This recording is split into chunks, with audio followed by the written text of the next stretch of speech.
what I'm doing now, guys, is I'm letting the ground beef simmer. What we are making is a ground beef and gravy.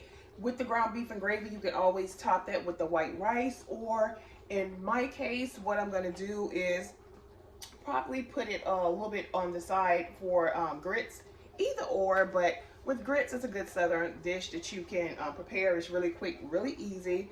I love it. Of course, Carter, he does not like it, so we'll pair his with white rice. So let's get back to it.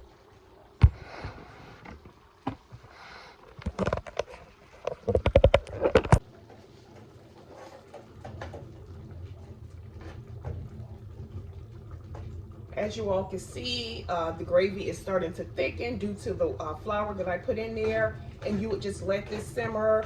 I say maybe on a medium low for about 5 more minutes, and we are done. Just like that, you have a nice meat protein with your gravy, and that was quick.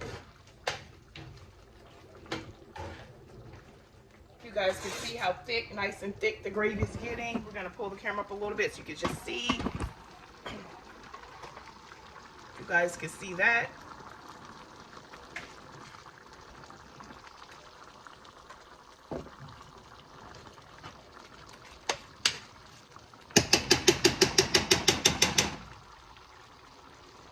I'm going to go ahead and turn my fire down on low, and yeah, let that simmer, and we are done.